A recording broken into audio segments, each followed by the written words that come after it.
My parents bankrupt. We're gonna live on the street now. When I was 10, my father lost that fire in his eyes. Then my mom keeps telling me, you need to get a good job, never do a business. I was a little bit confused what to do in my life. I don't know what, but I want to do some kind of business. You've created over 30 businesses from what I can see. Yeah, when I was investing, I also create quite a lot of businesses all around property market. This rubbish in the properties, there's always domino effect. If you're not gonna sort out one problem, it's gonna create other problems. What is the value of your portfolio? Today it will be like maybe 5 times more expensive. Dawid Dowbusz went from a regular job to owning 50-plus properties and 30 businesses. Founder of the UK's biggest Polish real estate YouTube channel and ASBiRO Investors Club, he's inspiring 400-plus investors. A great entrepreneur, best-selling author, and property mogul. He's here to reveal the secrets to real estate success.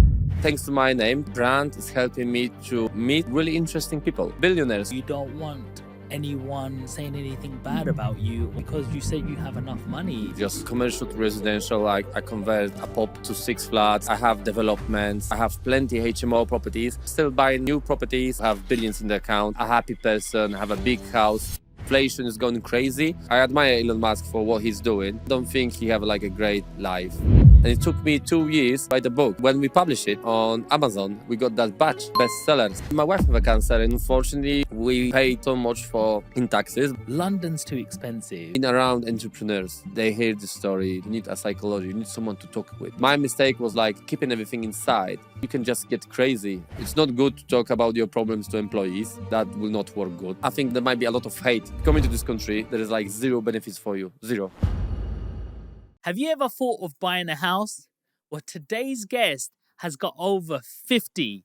Not only that, he's a best-selling author. He runs his own networking events and has one of the largest YouTube channels for Polish people who want to learn about real estate. So please welcome Dawid.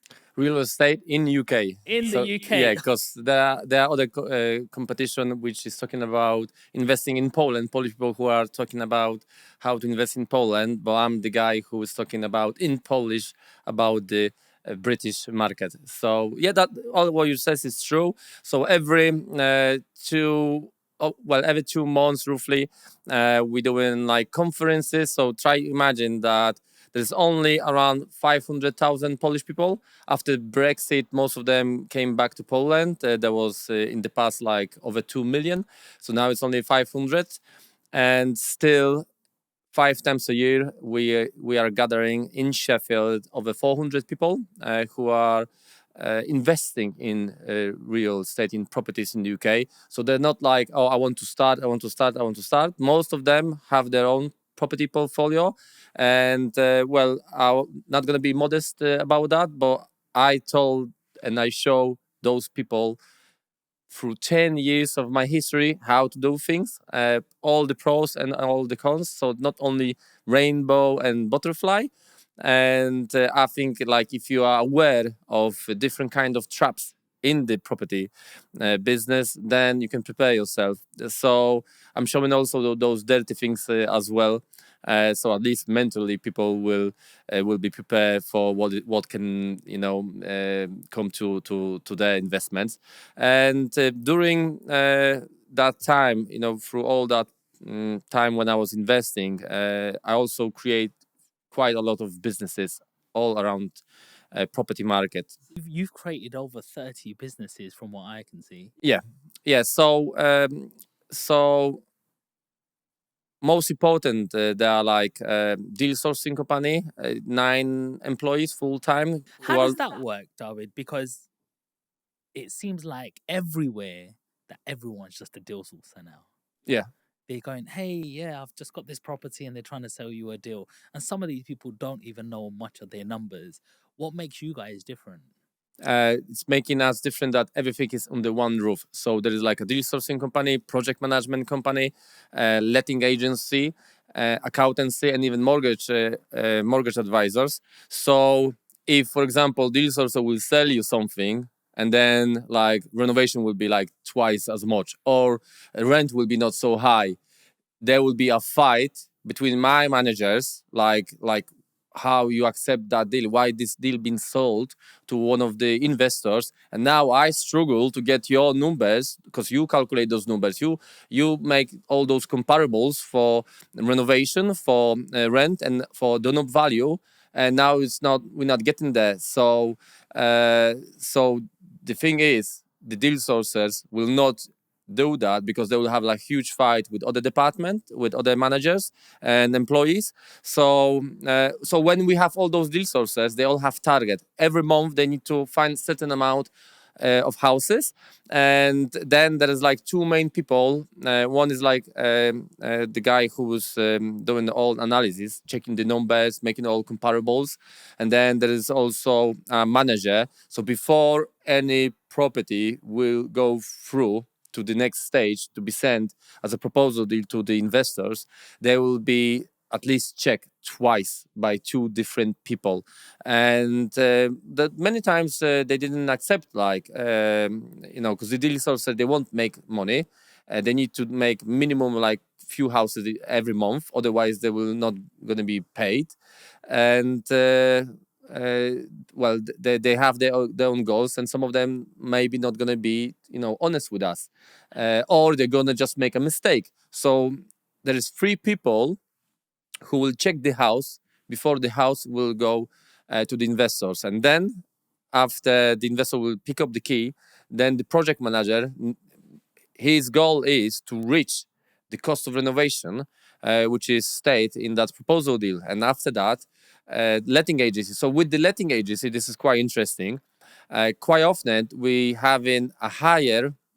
will achieve higher rent than it's the one which is in the valuation, sorry, deal sourcer proposal deal. And the reason of that is there is huge lack of renovated rental properties.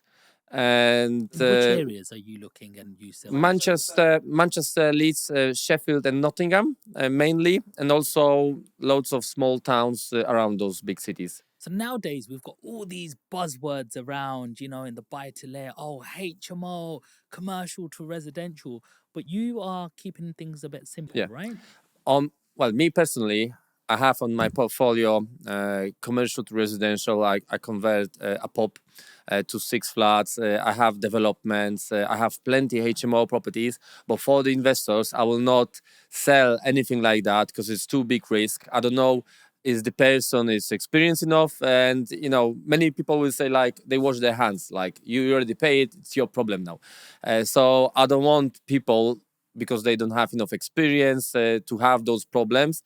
But what I know, people without experience, they go in for big projects like that, and then they're struggling with it, and they're going to blame you for it. So we're not passing any HMO to investors, because, for example, if you will be a landlord, or sorry, a first-time buyer, no experience, and you're buying a HMO property, and I'm telling you like, look, I got few HMO properties over here, and then be valued for example, 400K.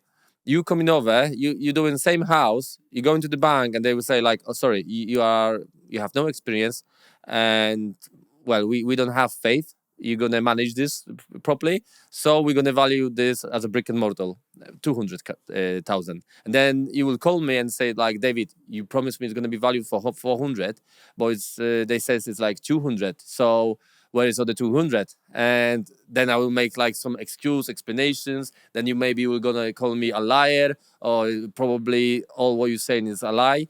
And I don't need that. I got enough. I can tell passive income. So I don't need like so much more money. My goal is not to be another Warren Buffett, to have billions in the account. I'm a happy person, have a big house and close to the Peak District in Sheffield. Have enough money to feed my family, to take them to holidays, and I rather to sleep well without stress, and I want to be sure that everyone who's working with us is happy. Obviously not everyone will be happy. There will be always a customer who will call you and say like, even when they're going to sign a contract, they see the number, and they're going to call you like, I want this extra, I want that extra, I want this extra. And then you try and explain them like, for everything extra we need to pay someone to do that. So it's not like extra for free, you need to pay for that. And then people still might be not happy, like, because they're thinking like, oh, you got so much money, so you can provide me that for free. But that's not how business is working. Like, if you're gonna start providing everything for free. But our goal mainly is, to keep building my own property portfolio, because I'm still investing. Because what I'm gonna do with that cash? So I'm still buying, new properties, and then I record that for my own YouTube channel. So it's always like a social proof. Look, David is keep buying. He's making new episode again and again and again and again. Doing what you're saying. The reason for that is I like those stories. I'm doing that 10 years now, and there's like hundreds or thousands of stories of Polish immigrants who changed their life thanks to what I'm doing. Last weekend, older lady came up with her daughter, and that was like big for me.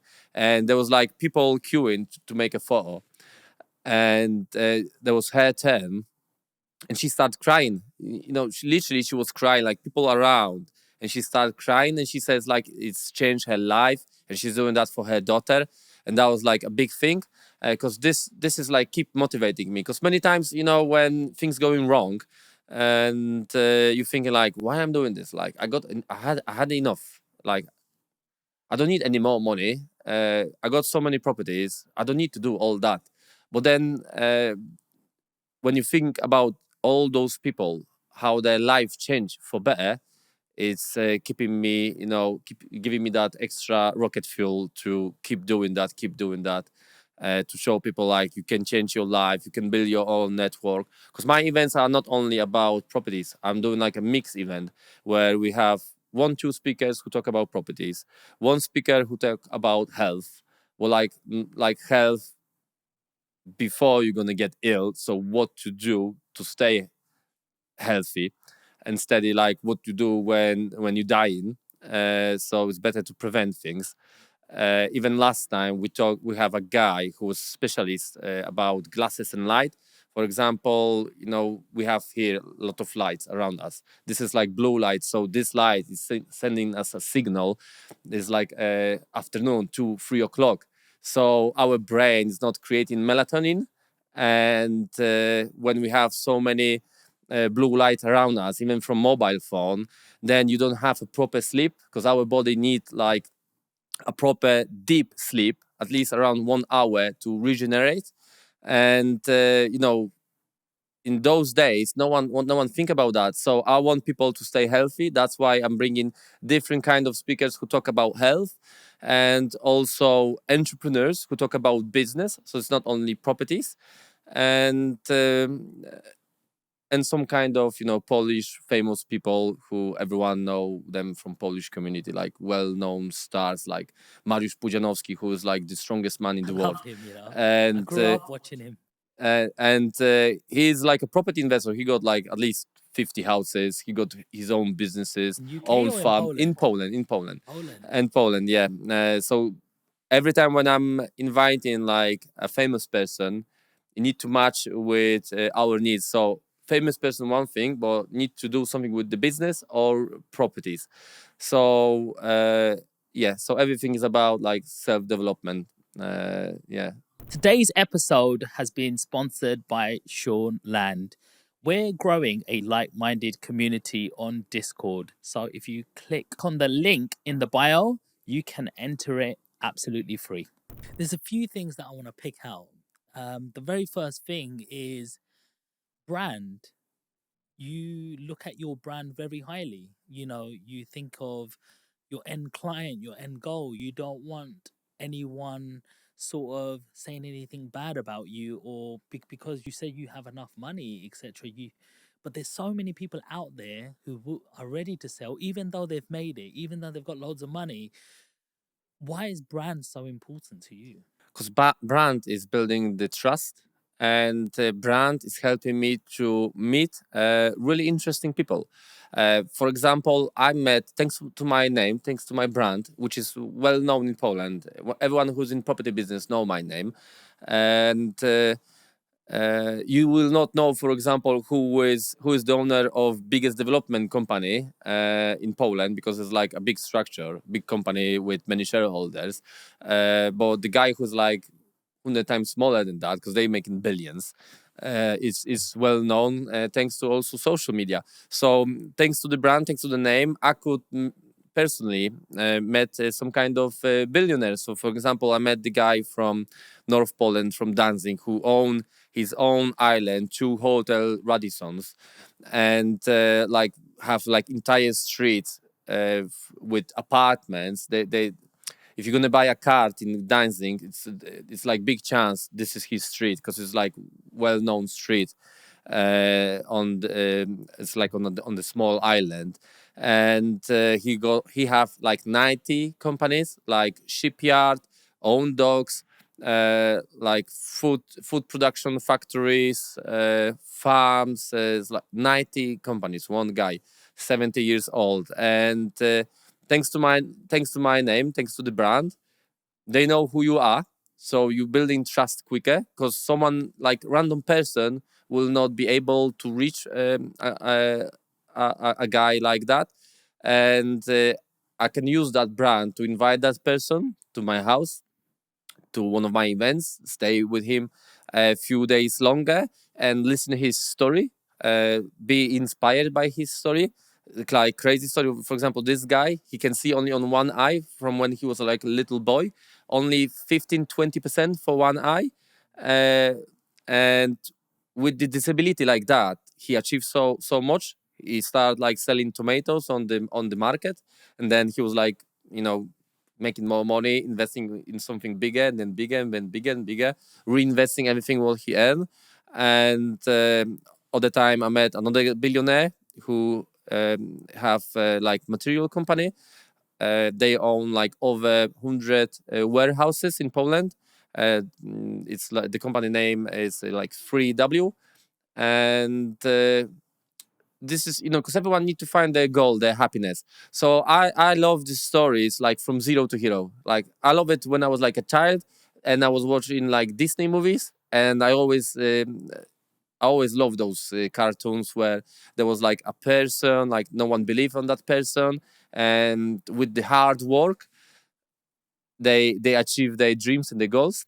So my sounds maybe silly, but maybe growing like that, I have that something in the back of my head, where I came to this island with 300 pounds. Like I didn't know what I'm gonna do with my life.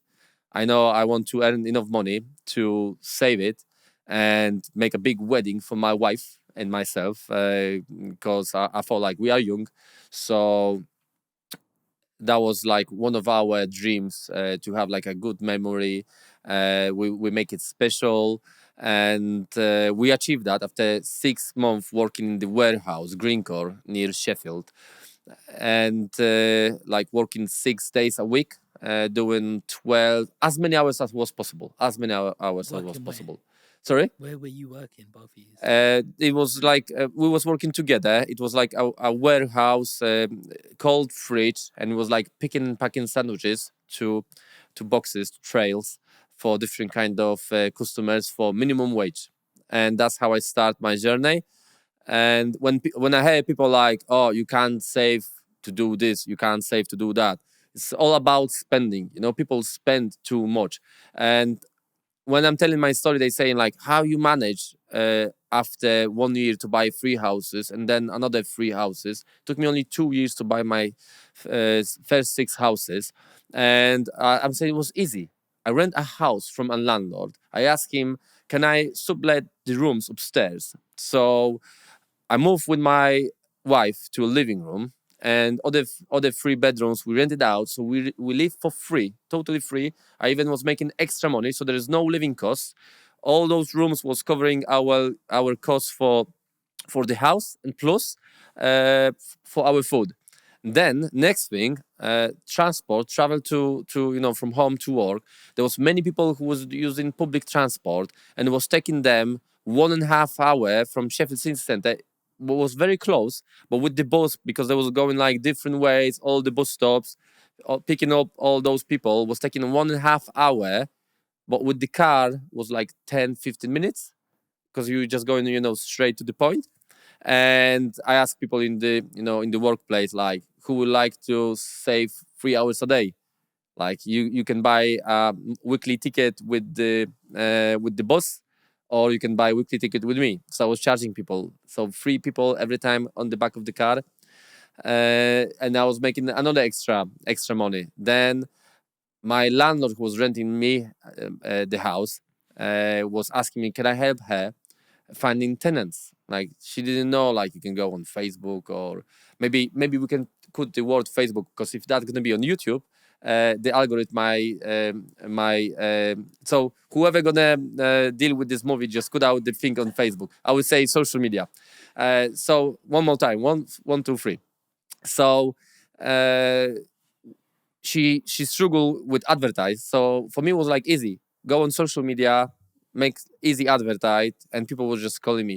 So I was charging her and a future tenant who was moving there. So another like extra money. Every time when I was in Poland, like things which can be like food, even saving on food, like things like I don't know, big piece of meat or big piece of cheese. It's like much more cheaper when it's like big solid piece instead of like slices in the shop. So I was like bringing like 30 kilo, like one big bag, and putting everything in freeze whenever I was visiting my parents. So like all the pennies like count, and it took me like few months to save another 15 grand. I'm making long story short, because I have like other ideas. Like, I bought even two, I don't know how many acres it's going to be. I'm going to say, like, in Europe, hectares, HA, 2 HA. I bought in land in Poland, because I thought I'm going to be blueberry farmer. But then first I bought the land, and then I started calculating how long it's going to take me to start the business. And I work out it's going to be like 10 years till I'm going to sell first blueberry. So I thought like that's going to be a disaster. I need to think about something else. The blueberry farm was also an idea because I grew up in the village. My dad is a farmer, so I love the nature. I love working with the land, with animals, and I thought this is going to be the place where my kids going to grow. But life shows different. It's going to be different way, and I was a little bit confused what to do in my life. So I went once to the bookshop, and I asked the seller, like, listen, I don't know what, but I want to do some kind of business. Can you, I don't know too much about business. Can you recommend me some kind of book? So he brought me 3 books. One was Stephen Jobs, like very thick, big book. Another one was economic. And the third one was Robert Kiyosaki, Rich and Poor Dad. And everyone is asking, why you choose this one? And I told every time I'm honest, like, was very thin. So I thought it's gonna be good to start with something easy, thin, instead of going like with big books, like making small steps. And yeah, it's like when I read that book, I was like, whoa, brainstorm. Like, everyone was all life saying to me, like, you need to get good education and get good job. And because my parents are farmers, when I was like 10 years old, there was like a big disaster in our family. My dad was also have like a chicken farms, and he was selling those chickens to the butcher, and the butcher got bankrupt, so he didn't pay my dad for, well, 3 times he sent to them, like, altogether 120,000 chickens, and he didn't got paid for any of them. So my parents thought we're gonna get bankrupt, and we're gonna live on the street now. But my dad, like, was getting, trying to get sort out everything. And because we own other people money, like, you need to, for food for the chicken, for small when they are like small chickens as well, water, gas. So then he started working out plan how to pay those people around, so they're not gonna sue us to court. They're not gonna take us to court and not gonna get us bankrupt. So from that time, when I was 10, I could tell that my father lost that fire in his eyes, And then my mom was keeps telling me like, you need to get a good job, never do a business, because someone will not pay you, you will get bankrupt, you will have like life strategy. If you're gonna work, if the company will get bankrupt, you can always change the company for a new one, and life is easier. That was in her head. So for me, it was like a good thing when we came to UK, just to, to save some money for our wedding. And then I was out of people who was keep telling me like, you need to get a good job, you need to get a good job, you need What to get did a you good do job. for your studies then? Well, I finished master in I'm like finished well engineering. I'm master engineering. So uh, after a year, I found a better job. I was working for the company name MTL in Rotherham, not far away from Sheffield. So the job was much better and was very good for me because we was working 4 on 4. So I could work 4 days, 12 hours, and then another 4 days I was focusing building my own property uh, business, property portfolio. So when I have like first few properties, like I don't remember 4, 5, I already start, or maybe even before that, maybe 2, 3. I don't remember because it was like many years ago. I already started those events. I was thinking like, it would be nice to meet some people who do in business or people who are investing in properties, learn from other people's mistakes, from their experience, well, learn about from their experience as well.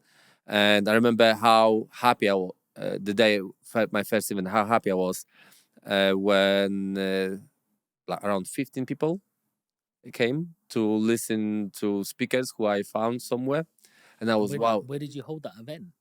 I don't know. That was like some rubbish place. Was very extreme cheap, and I was charging people like £5 to cover the place. That was like, I don't know, some kind of old pub not working. They have like a small room, small conference room. So yeah, so it's grow from 15 people to 200. And then one of the speakers told me, David, you need to change the place from this looking really bad to a nice hotel, and then you will see uh, different kind of people will turn up. And that was true. From those 200 people where the ticket was £5, maybe 10, 20 came, level up to different kind of standards. The tickets was like not £5, was like still not expensive, £55. But then instead of having 200 people, I have 400 people and different kind of level. Uh, when we talk about skills or in terms of business or having their own properties And how do you reach these people? through social media, easy through social media, and mainly YouTube channel. Someone and thanks to those events, to be honest, the speakers who was coming over to my place to talk to Polish community in UK, they was giving me advices. So one of them says like, David, you need to build your own brand. Like, you doing so much, but no one knows you because you hiding yourself. That's what I was doing. Like, I was hiding myself and like saying like, no, there are so special events over here. When many people didn't know even I'm the owner, the organizer of those events. So I thought like, okay, maybe I will do that. Yeah, now I'm gonna build my own brand. Then he advised me, you need to run your own YouTube channel. Just keep recording what you're doing. Just keep showing that, and you will see what's gonna happen. So I started doing that without expecting anything. I was doing YouTube channel, and I was thought like, oh, maybe just some people will come over to one of my events. So I started. So I would start a YouTube channel, and then when more people was coming over, new ideas with those businesses. So first business was education. So one of guy asked me like, can I do uh, for him like full day property training? And I says, why you want that? Like, I don't want to charge you. Over here you pay £5. So you can just stand up, ask questions, and you don't need to spend so for some kind of property training. But then he says like, but I don't want to visit your events 2 years, because that's how long gonna take me, because every month you have like different kind of speaker, different kind of expert. So it's gonna take me 2 years to learn what you know now. So I would rather to come over to you for one full day, where you're gonna show me everything, in 8 hours, for example, property training. So then I thought, okay, we can do that. So I was starting doing like four people trainings, and there was too many of them. I have like every week 2-3 groups, and I was starting losing my voice. The reason why it was like 4 people, because I was taking them around. I was showing them properties. I was showing them new projects, like talking about renovation. You need to look after this. You need to be careful about that. Giving them a lot of advices, and I was losing my voice, and I said, "Stop! I'm not doing any more of that." So I get back. I was still doing my events, and then there was like an entire group of people who came to me, like 20, 30 people. They says like, "We hear you don't want to ruin them because you're losing your voice, but what if you will do just once every couple months for bigger group?" And then I thought like, "Oh, that will, yeah, there's sense in that." So I started training those people, and I have now like 2,000 students who have like minimum one rental house, and some of them are like bigger landlords now. Recently, one of the guys bought an investment like half an hour from London for £1.5 million.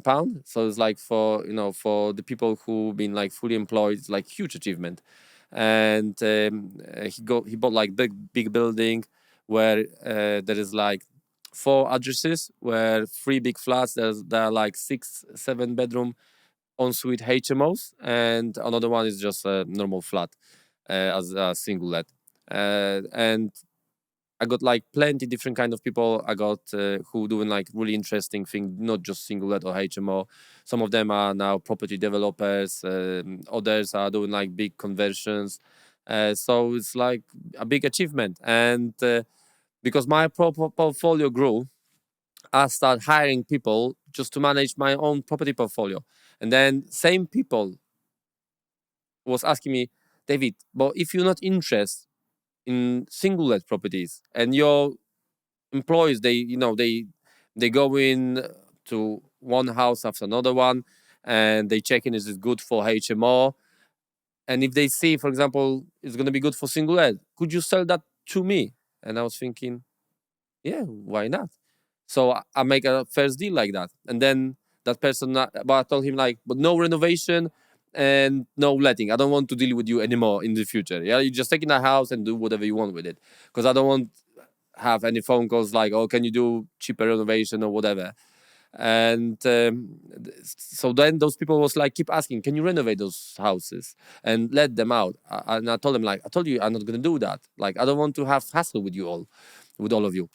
And some of the guys says, yeah, but if you're going to renovate them and you're going to lend them out, it's going to be easy for you to find like a good tenant, because the quality will attract people who can pay more.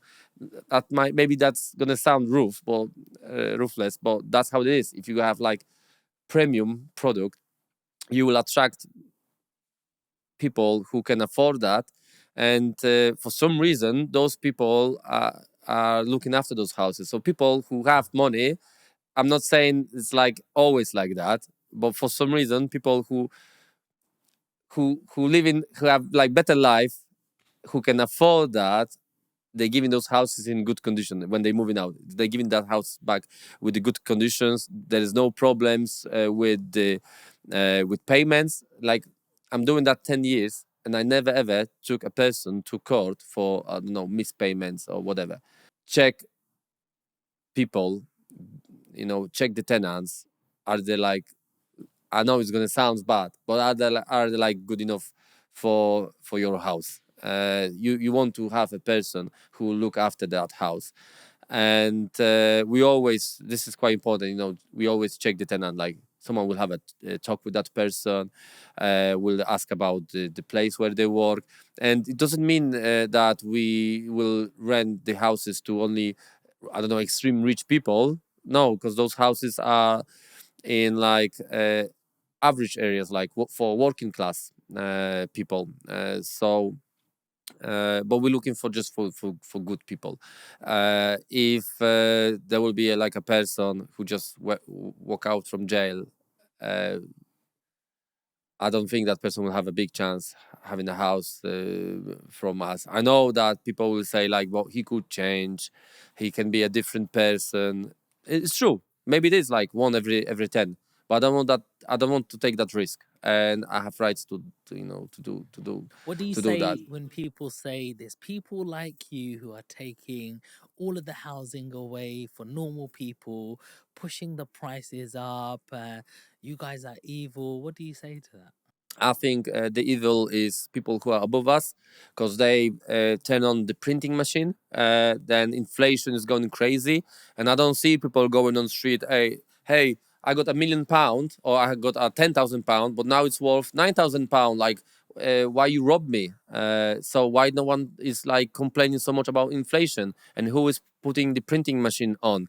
So those people who making that green button to start printing because they want to win our votes or spend that money on the crazy inefficient ideas, because always me and you will do things better and cheaper than people who are above us, and no one complain about that because people, they don't understand how economy machine works, and this is the main thing which is making countries poorer. So for example, how is this possible that you hear even Mr. Starmer was talking about, I don't want Great Britain in 5 years to be poorer than Poland. So how this is possible, like Polish economy, when they start after being under Soviet Union influence, where everything was like under the state control, you starting like from the bottom, and you get in your economy so fast growing, people getting much richer every year, every decade, and over here is like from 2008, like stagnation, like the economy is like in the same level, productivity is like same level, because no one over there is thinking about that. We need to, for example, lower the taxes. We need to do something that the business from the world will want to invest here. We need to build maybe more power plant to make energy cheaper. If we make energy cheaper, the production, everything will be cheaper. Energy is like a main thing of cost of everything, of especially of production. If we're gonna make production cheaper, material is gonna be cheaper. If material is gonna be cheaper, the developers will not need to spend so much to build a 3-bedroom house, for example, for that family. And those are issues. It's like domino effect. So it's not me and you because we're buying those houses. It's getting from the top, people who manage the country, and they're talking about like how many toilets we need to have for different kind of genders. Is this gonna change my and your life? And I'm not going into it. How many genders supposed to be, or not supposed to be, or supposed to be 50 or two, whatever.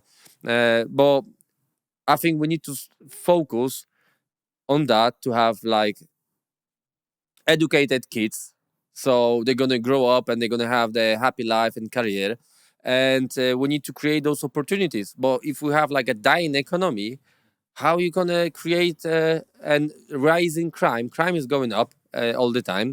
How you can like build the future, and you talk about subjects which are not important, and instead of focusing like this is important, like we need to focus on building economy, making our country stronger. So our students, people who finish in university, they run away. They run away to Australia, New Zealand, Canada. Even it's not only Great Britain, because entire Europe went that way, like extreme left, like zero grow, and for some reason all the startups are in America.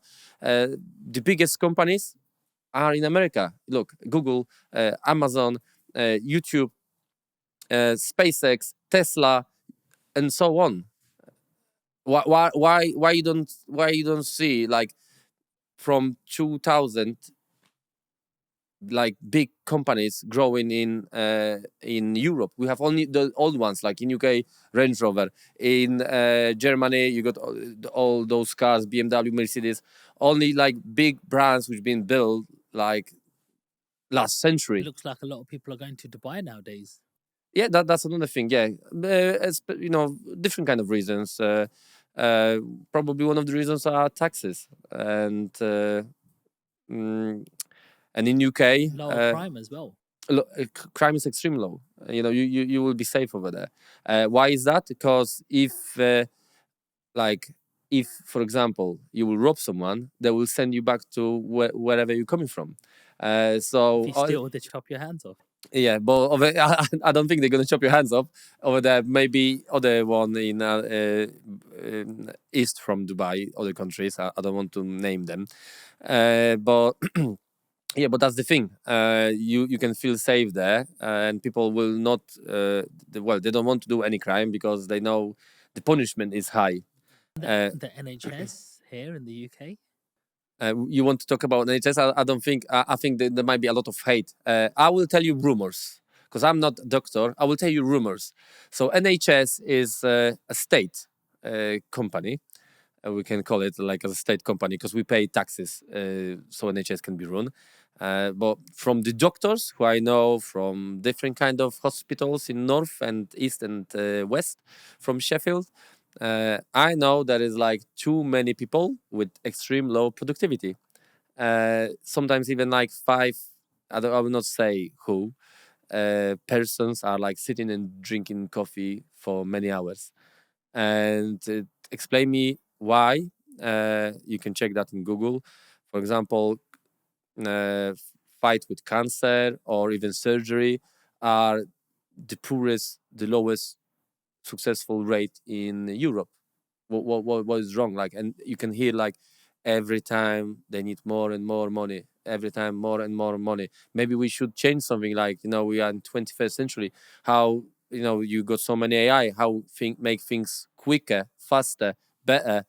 Change the process to do things better. For example, you got that Chat GPT. We installed Chat GPT like with the speed of the light, and like I don't know, 6 months, 8 months later, when I'm talking about that, people they don't even know what it is, and they're ruining businesses. So some businesses, if they're not gonna change, they're gonna stay behind, and end of the day they will die. But it's not working same way with the company which belongs to the state, because state would always feed those different kind of companies.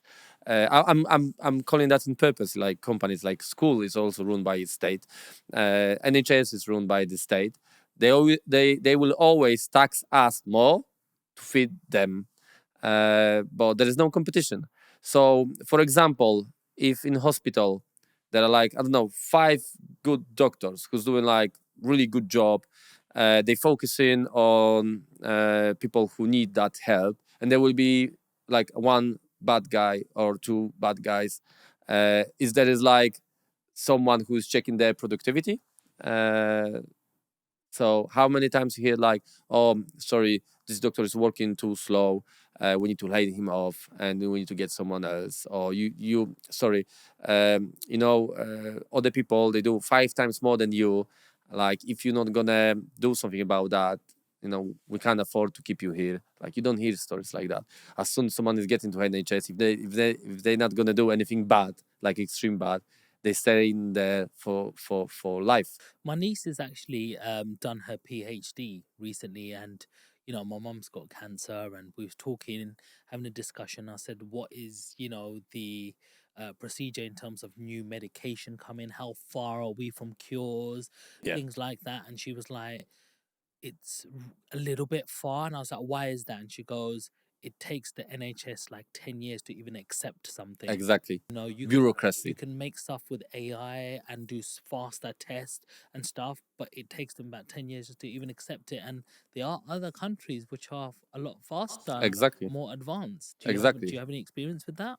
Well, my wife have a cancer, and unfortunately, we paid so much for in taxes, but she's forced to fly to Europe to use private clinics because she will not get treatments over here.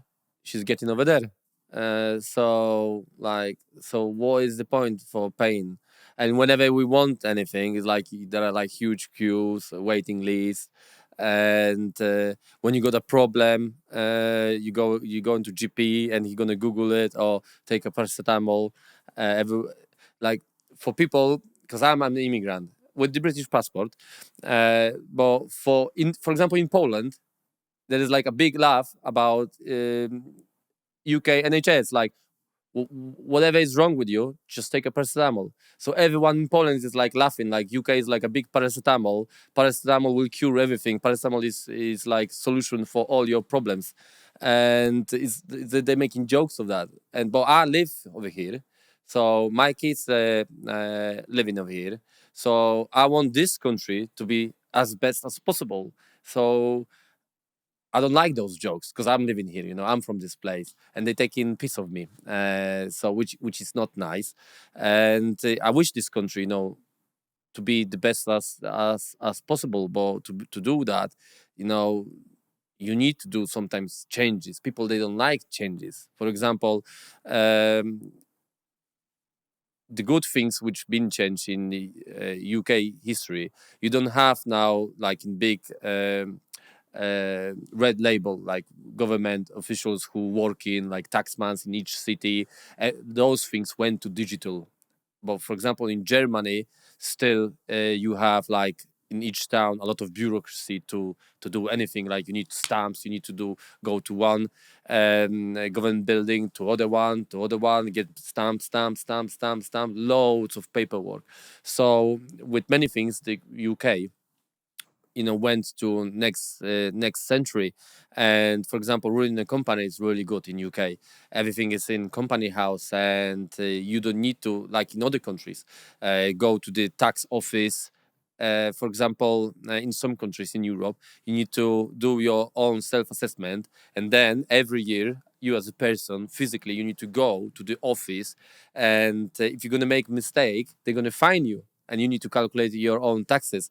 So many things went really good way in UK comparing to other countries, over the developed countries. But some of them are still, really staying behind. Like, why is it so expensive to build like a motorway in UK? Like they can't build a road now. In the past, it was like a place uh, where everything was first trains, rails, uh, factories.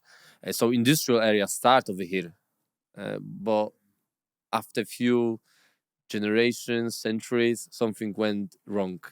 I mean, look, I saw this post online about if you go to places like Pakistan, for example, illegally, you go to jail for 8 years. If you do it in India, you get jailed for 10 years. Same thing, like in terms of Australia. And then it said this thing about since New Year, 2 weeks, we've had X amount of immigrants come in, and we've now given them hotels, food, sandwiches, access to our NHS and Yeah, stuff. What do you think of that? and you paying for that. I'm thinking I'm not against. There is I believe there is a good immigration and bad immigration. My opinion, extreme bad immigration are people who coming over to the country and they will just claim benefits. They will use the system. They will not add anything to the society. This is extreme bad because why me, you, our kids will have to work for them like that they're not my kids. Why I have to feed them? Because at the end of the day, it's my taxes which I pay. So this is a bad immigration, but there is also good immigration. People who will add something to the society. And I'm big fan of history. Basically, I'm interested in entire globe of history. I think I know history of most of the countries on this globe. We can talk about that after. I know even a lot of history about India, Pakistan, how they split, how the Great Britain conquer first of them. There was like many divided kingdoms. Like we can go even north, Afghanistan. There was like a fight between Russia and Great Britain to dominate Afghanistan. I'm a big fan of history. You can ask any country, and we can talk about that. So I like one story about immigration, and this is medieval age time. Polish king. Poland that time was very open to different nations, and he was struggling with the Teutonic Knights, those people who was like converting others to the religion, through the fire and sword. And even when we've been also Catholics like them, our neighbors, for some reason there was conquering our lands and invading us. So he was very clever guy, and in his life he says like we need to do something about that, like how I can make my country stronger. So he opened the borders and he says like I'm gonna make like a free zones, like you can build a city over there, and everyone who's gonna move there from Europe, you are like 15 years free of tax. So in under his one life he doubled amount of cities and population. So after he passed away and he gave the country to next generation, the country was like in the same land, but was like twice more people, twice more cities. So it was like twice stronger than it was before. And after that, they just beat the Knights like in couple wars later, and they raised them from the map. Those Knights was like fighting with all countries around, and they were saying like, "Oh, we're doing that for the god," and they beat them up. And this is like proving like good immigration. So uh, loads of craftsmen was coming over to Poland that time. Different nations. We have even people from Scotland was moving in. Like for in those days, you need to imagine they had to, I don't know, probably sell everything, get on the boat, swim through the sea, then get to the Baltic Sea, and land there and get to the to Poland. There was no internet, so the it's like the world probably was spread by trade people, the different kind of trademans who was like traveling and selling goods around. And for example, people, I don't want YouTube to hit our algorithms. People uh, from the start also was very good with they have like really good management skills. So we have plenty of them in Poland as well. Really good living with them as well, where in other parts of Europe they've been treated really, really, really bad. And that was like a beginning, building a free country where different kind of nations was living there through centuries, and it was like one of the strongest nations. And then like always, like most of the countries have their rise and downfall. And same was with ours, like corruption, fight between each other. Influential people, when they fight with each other, they don't focus about the common goals. Oh, sorry. Then the country also, well, in future they later on it collapsed. So back to the immigration. I'm a big fan of immigration. If people who are moving in, they can add something to the society. The work contribute. Work is like minimum. You need to work. So I think the law should be changed. Like if you come into this country, there is like zero benefits for you. Zero. Maybe after 5, if you want those benefits so much, maybe after 5 years. Maybe after 5 years, you need to work for them. But I'm not basically a big fan of benefits or socialism. It's different when, I don't know, when you are disabled. That's fine. But if you got like 2 hands, like working normal head, like no mental issues, and you can work, you should work. Mhm. Can I ask you, coming back to the property side of things, what is the value of your portfolio? Today is don't forget it's north.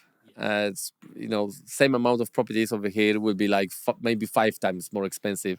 I don't think it's so much. It's £9 million, so it's not something amazing. It's a lot for me when I start with £300, uh, but it's not like, I don't know. I heard about people who have like 200 houses, or people And who how have much like block of flats. how much does that cash flow you? Oh, I will need to yearly per annum. Or monthly? Well, one HMO will do like 20K net profit.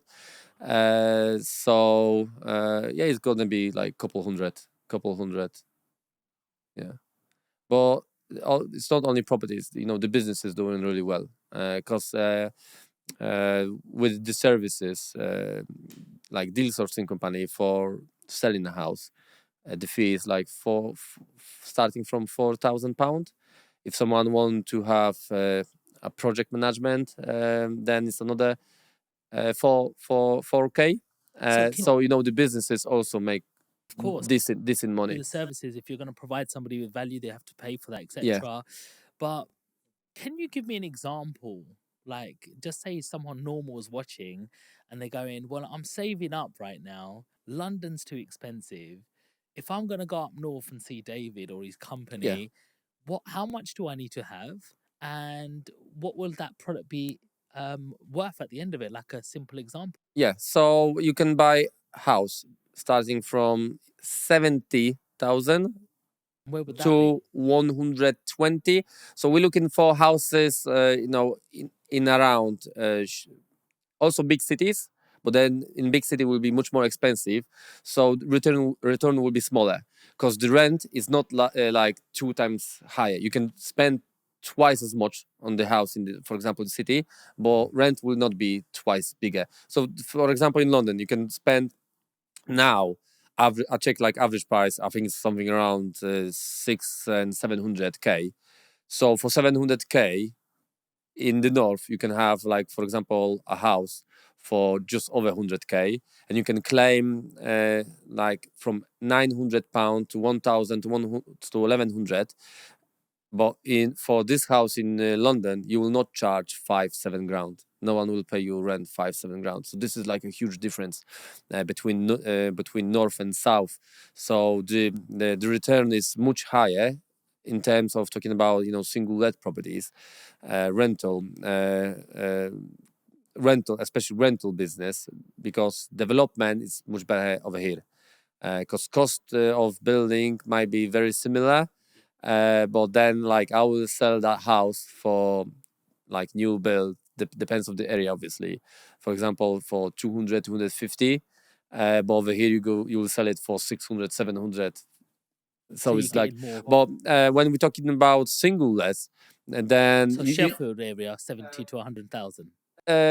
Yeah, from Sheffield area, we're talking about 70 to even 100. If you want to buy in the city, then it's going to be much more expensive, 140, 150. And we're talking about houses which need a lot of renovation.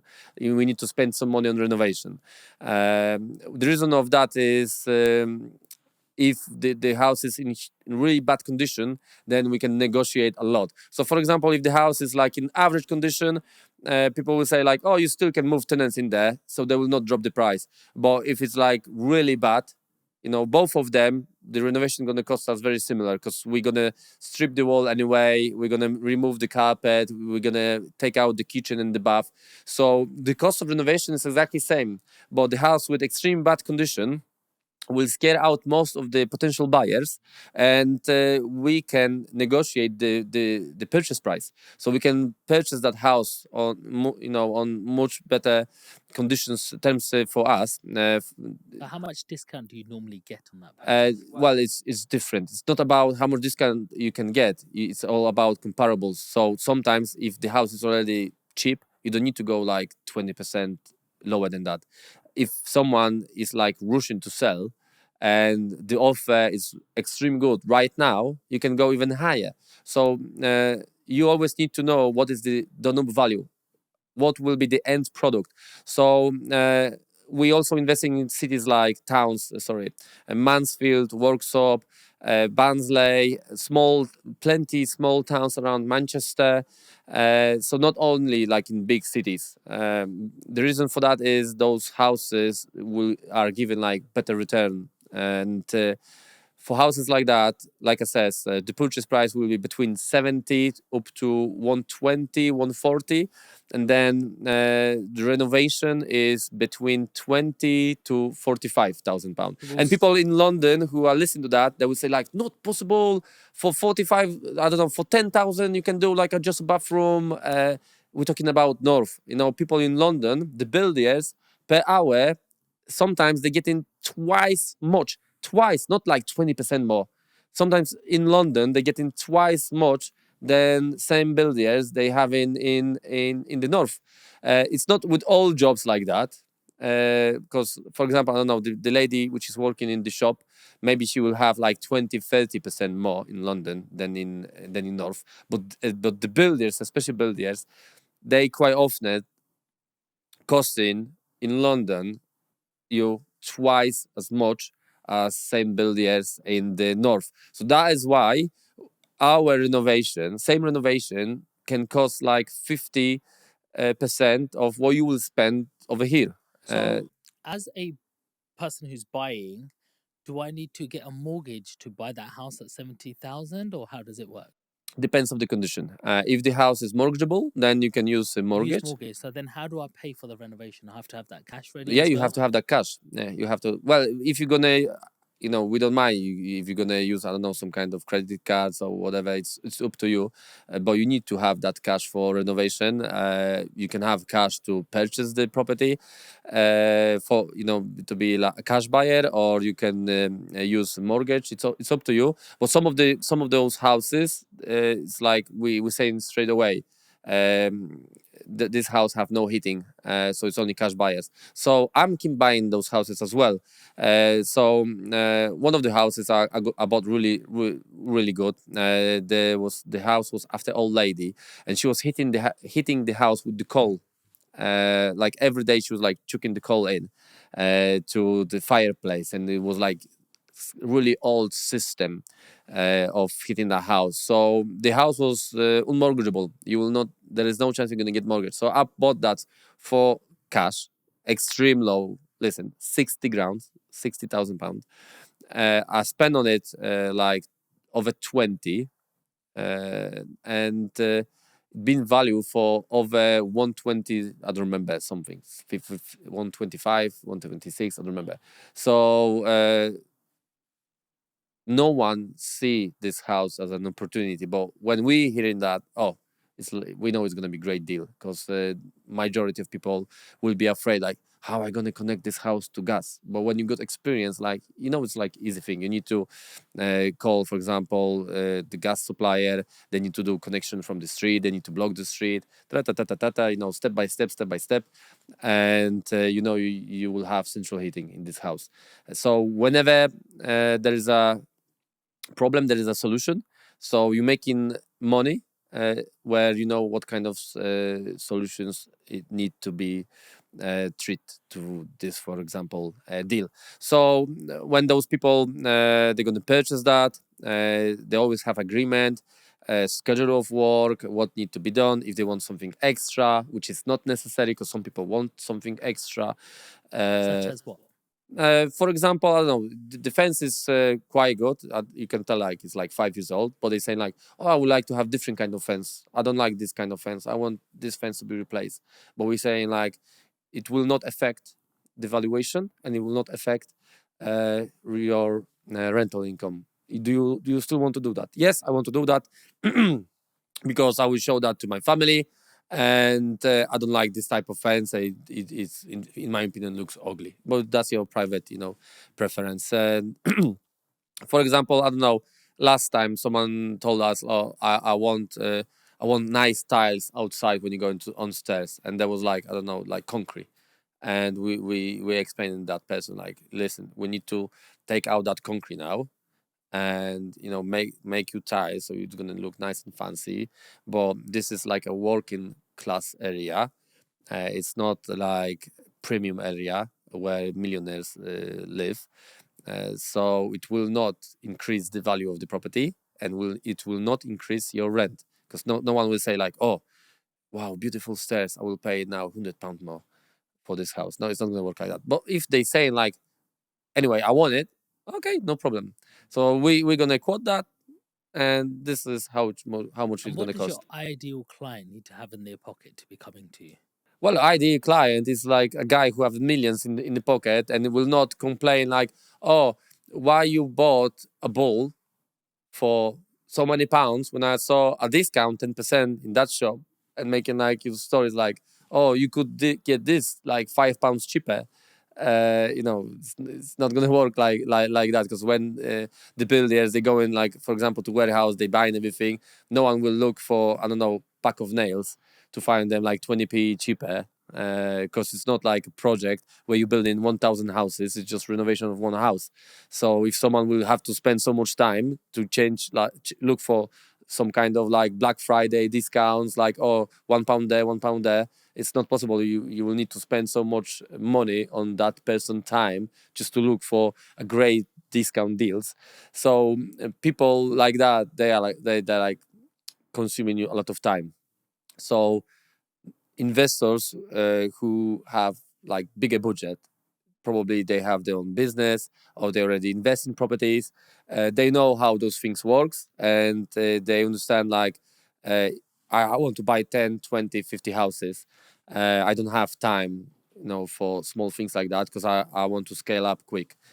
So those are ideal customers. But we working also with people who have enough saving just for one house. And how much is that? So the lowest amount, when the person was just want a house which like need like a touch, like painting and changing carpet, and that person have like a deposit to buy a house, was like 50k, 45, 50k.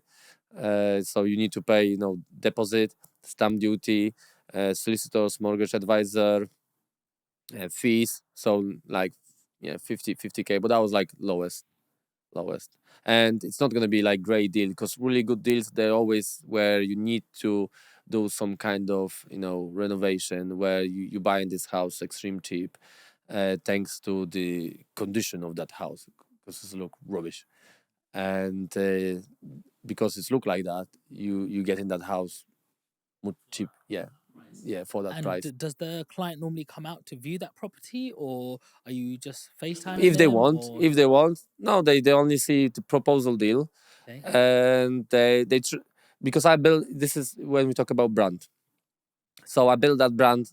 10 years took me to get to the stage where I am today. And just people, they trust the brand, so they see the proposal deal.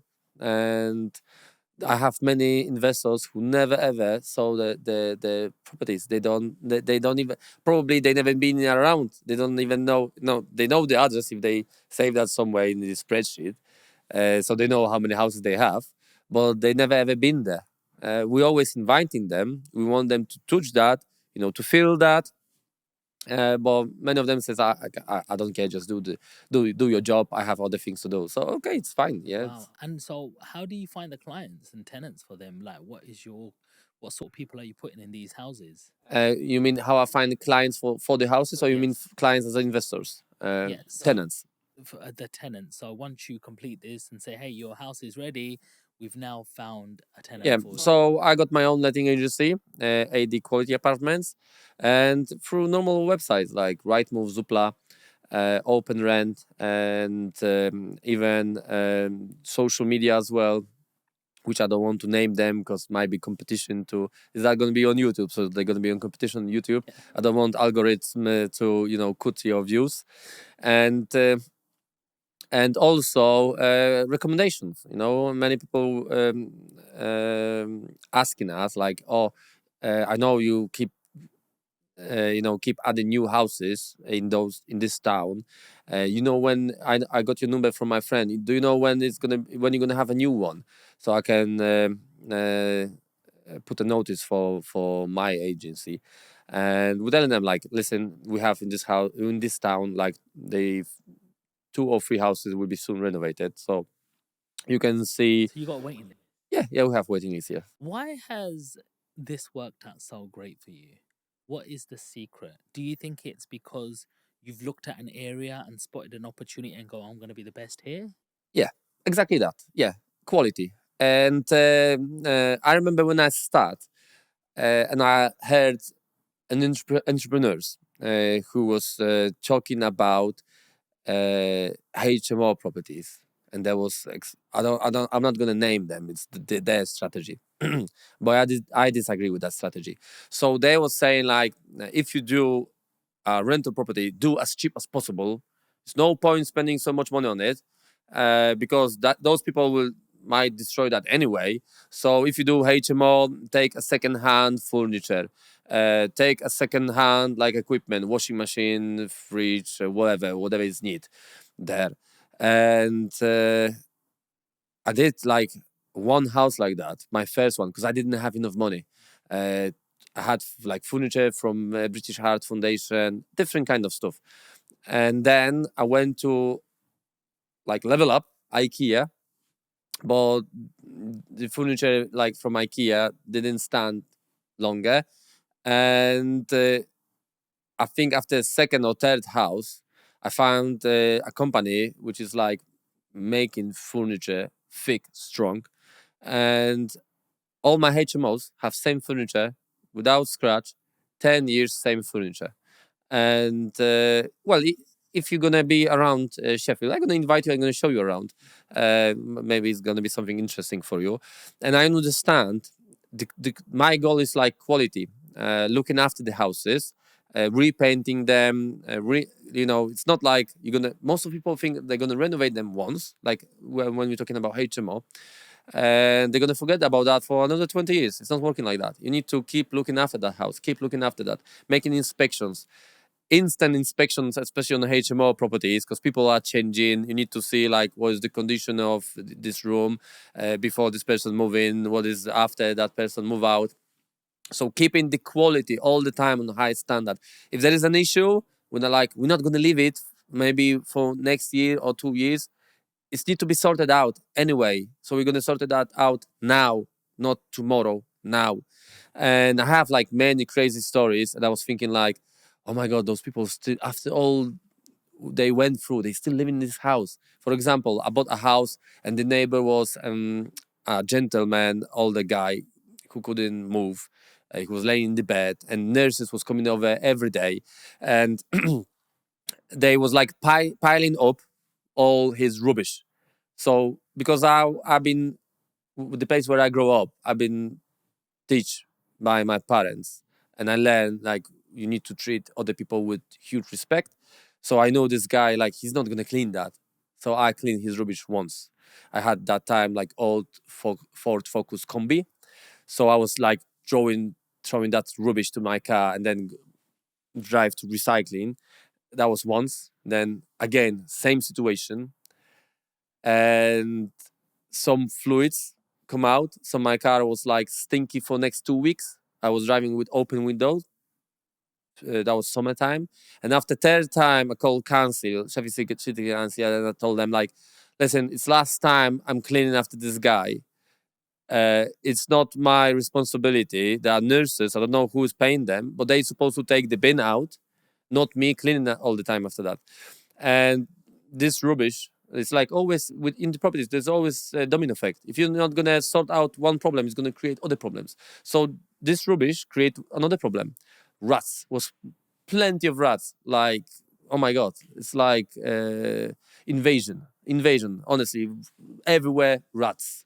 So and I got tenants over there. There was like minimum 4-bedroom small HMO for 4 people. I'm calling that minimal.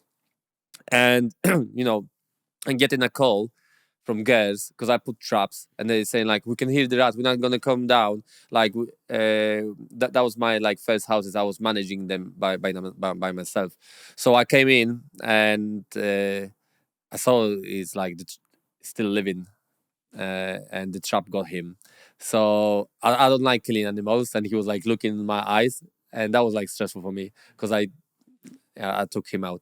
And I put loads of traps around outside, also some poison. And after a couple days, I'm getting like a video, like one fox, another fox, another fox.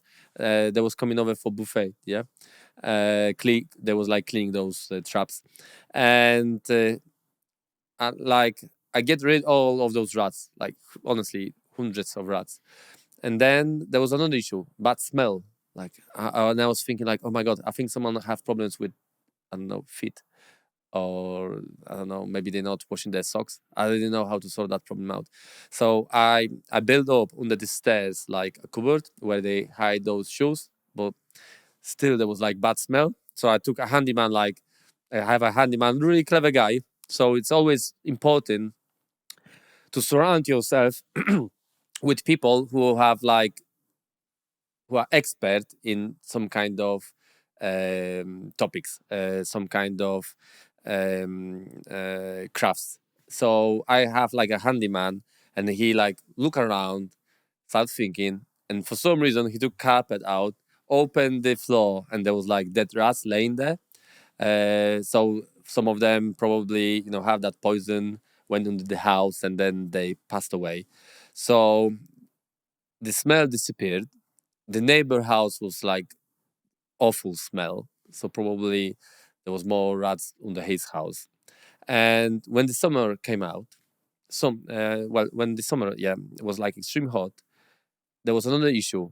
Millions of flies flying around, and people like having a dinner, and they calling me like, David, what to do? There's like millions of flies. I says to them like a Moses. Oh, Moses tell that to the people like, you're gonna go through. He split the sea, and everyone went on the other side. So I just told them, open the window, and all flies fly out. And those people were still living in the house, even when they have like so many different kind of situations which they had to live with. But when they saw I'm reacting every time when something bad is happening, then they give me credit for it, and they stay. And after, even one guy was living there 2 or 3 years, he was moving out, and he was like he was like Czech, and on his social media or groups, he was like, this is the best landlord, this is the best landlord. So when I was doing that, me personally, on all social medias, when you have different kind of groups, whenever someone was asking, is there any room or house, there was always my name. Like, people was recommending my name. It was like, oh, you need to speak to this guy, you need to speak to this guy. So I was like overflowed with people asking for a room, house, whatever. And I couldn't even help them. I didn't have enough properties. And I was building like a list. So whenever I knew something is gonna be free soon, I was like sending a text message to 100 people, and then straight away like, oh, I'm in, and then I was like inviting 10 of them, and till I was managing my own property portfolio, I didn't even have one day when I have a free room or house. Because whenever someone give me a notice, straight away I have a new person which was waiting. Like, okay, this guy is moving out in 2 weeks' time, on Saturday. So another person was like moving in straight away. Yeah, so it's like also a good managing good. Now I have my employees. I don't know who is living in my houses, and you need to remember about one thing. Never ever there will be people who gonna do the things exactly as you do when it's your own business. So when I start hiring people, training them, through years, then first time I have like an empty room, and I says, how is possible? I never had an empty room, because people, they coming over, they doing their 8-hour work, and they forgetting that they get in their pay slip, and that's it. So then I realize, running a business, it's not like a computer game. Like, because when you play a computer game, you make a command, like you go left, you go right, you do this, you do that, and they always do whatever you tell them. Like, it's not going to be like, you're going to send the builder, build this castle, whatever, and he will say like, oh, I don't feel well today, I will not do it. So in computer games, they always do what you want. And then when you start your business, I start to learn like, oh my god, it's like everyone is different, everyone have different motivation, everyone have different characters. And running a business is like whole different thing, crazy thing. And then you need to think about psychology. You need to think about what is their motivation. Do they want to skill up, or they just come in here, just they want more money?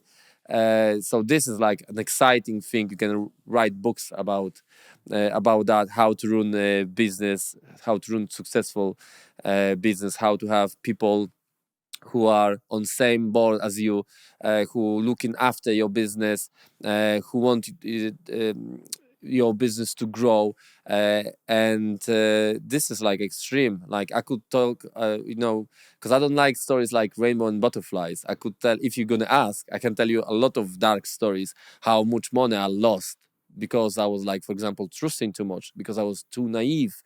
It's like 100,000 of pounds, not 10, 50, like hundreds thousands of pounds are lost because, for example, I was in this situation where my wife got cancer, and then like I didn't want to hear about any problems, any things I need to sort out in businesses.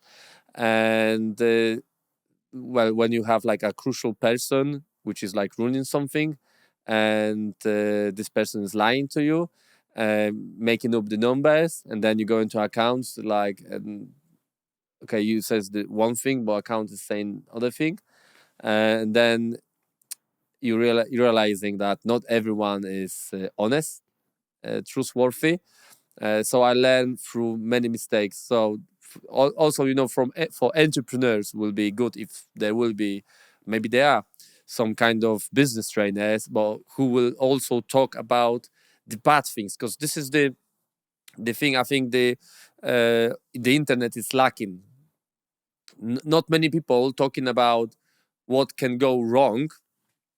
Everyone, or most of the people, not maybe everyone, most of people talking about how successful you can be, how rich you can be.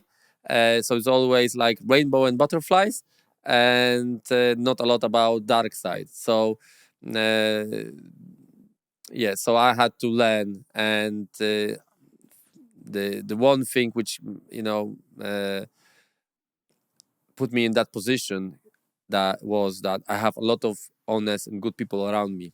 So when you have that bubble and you have plenty good people around you, one person which is like a wolf getting into that bubble, it's hard for you to realize, okay, this guy is not one of us. Like he have different values. Like he want to screw us, and yeah. And then I realized, okay, now we need to change everything. I know like 99% of you guys are doing a great job. You are really good. But look, one person came in and creates such a mess.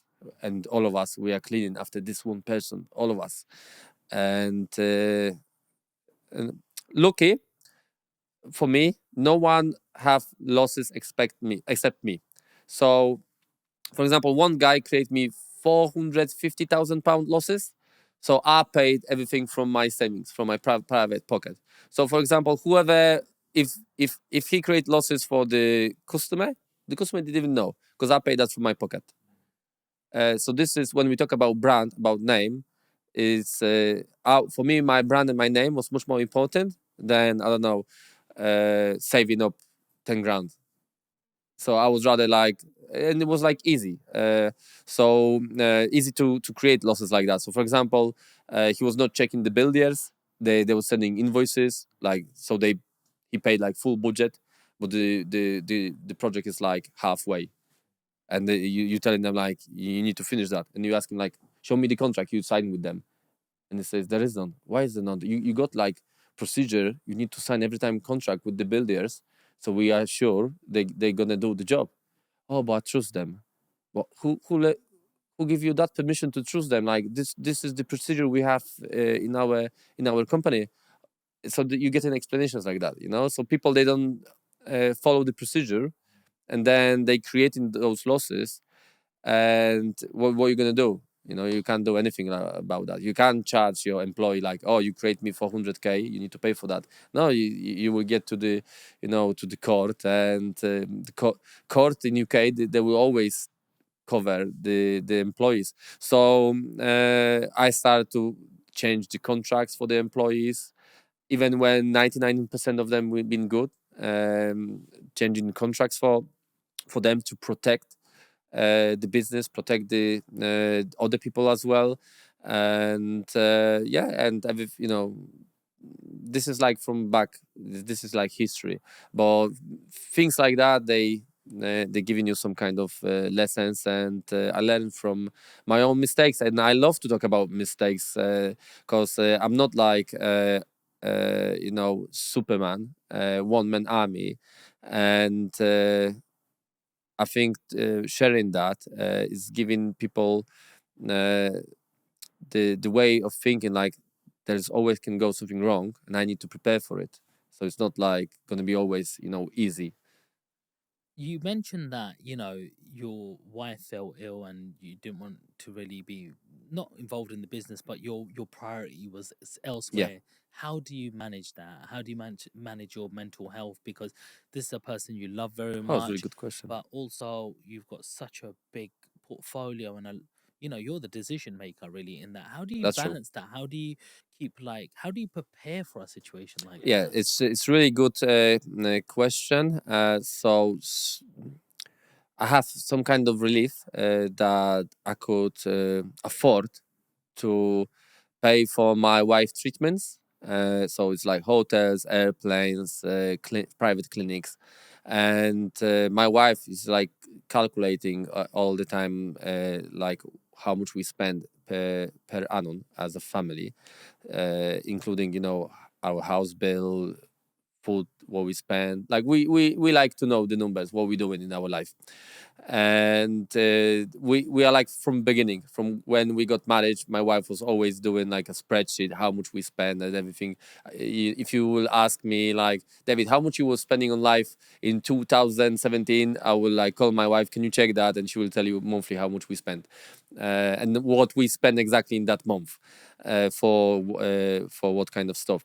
So thanks to the properties I could spend on my wife every year, it's costing me around £100,000. So it's like a lot of money. If I will be back in Green Core, it's no chance I will afford that. It's no chance. And I'm quite sure we extend her life already.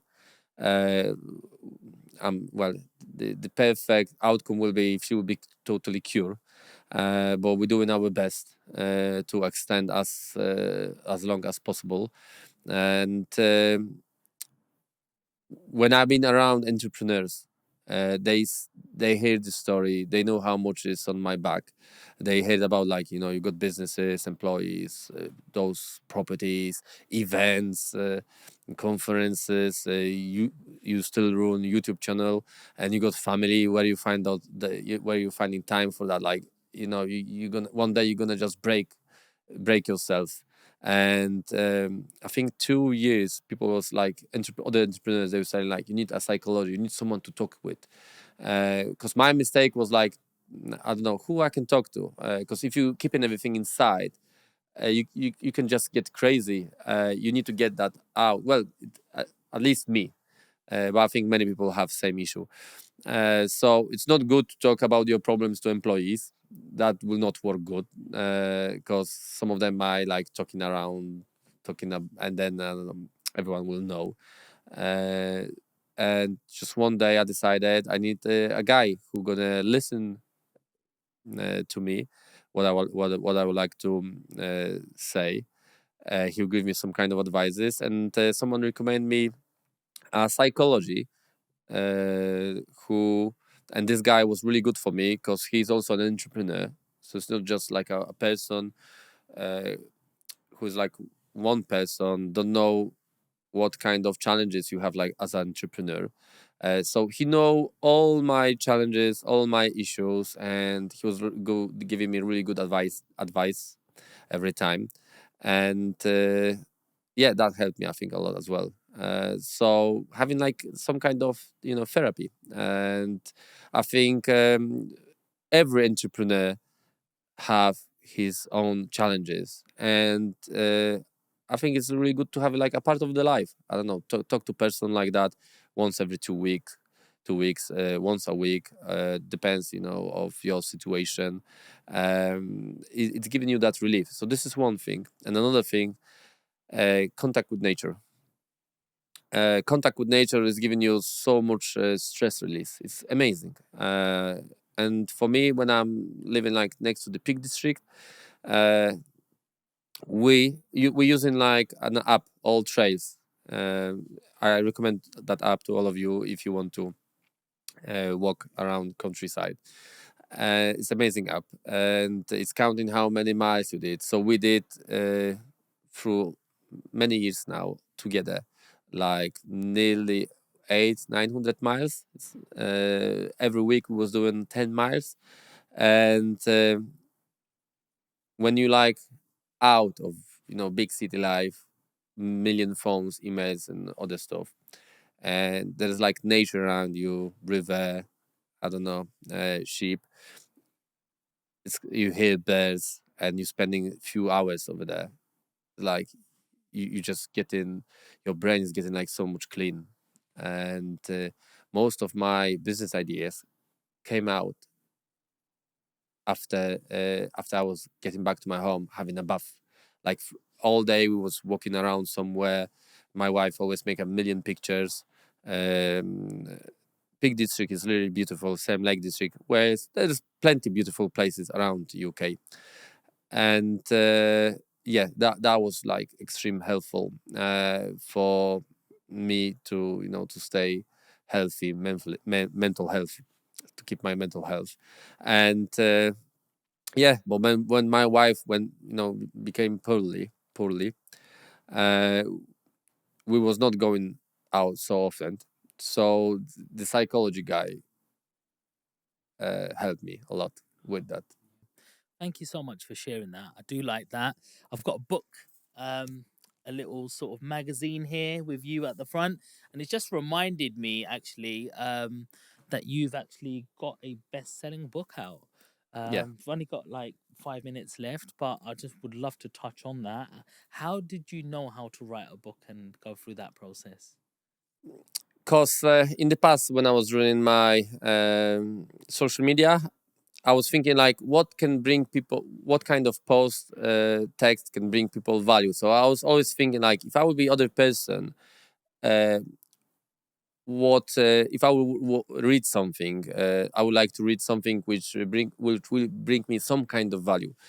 And I was really good with my writing my posts, and they have like a lot of reactions, hundreds of reactions.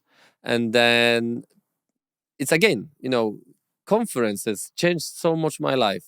People on conferences, I think 2 years they was keep saying like, David, you should write a book, you should write a book. And I said, I don't have time for that. Like, I'm so busy with other stuff, I don't have time to write a book. And they was like, keep saying, keep saying, keep saying. And after 2 years, like when someone is like keep asking you, when you're gonna write your book, then I've decided, okay, I'm gonna do it. And it took me 2 years, because in meantime we find out my wife have a cancer.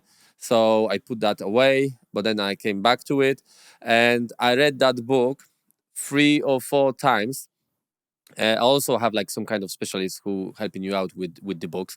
They read it as well. I read a book like how you should write so people want to read. uh, so it's not only about what is in, but the style, like spaces between capitals, like bullet points. The way how you write is quite important as well. So how the text look for your eye, so the eye will not get tired after after half an hour. So it's quite important, the style of the text. And before I read a book, like I said, I prepare myself how to write a book so people will want to read that book.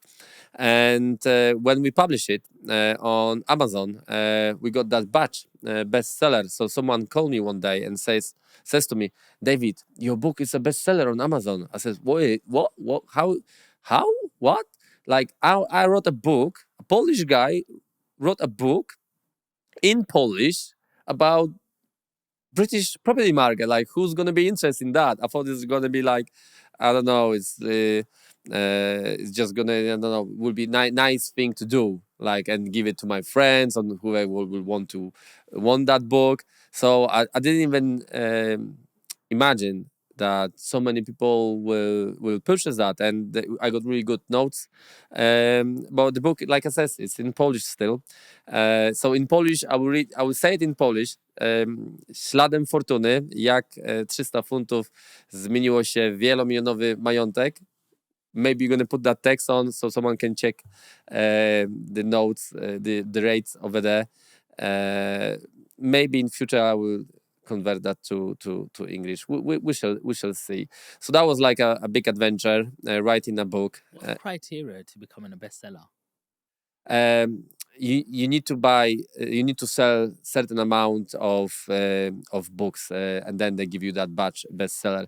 But if you're gonna, for example, now it's, you don't see that badge now, because the first few months there was like a hype, so many people was buying it, but now it's like like a steady seller. Do you self-publish? Yes, I self-publish, but we're selling that through Amazon, because then I don't need to deal with the with printing and sending those books to the, well, potential buyers, to customers. And another crazy thing which I did again, thanks to, you know, the society I built around me. We went on the top of the Mont Blanc, the one of the most dangerous routes on this well, on this planet, where I did something crazy like that, but only once in my life.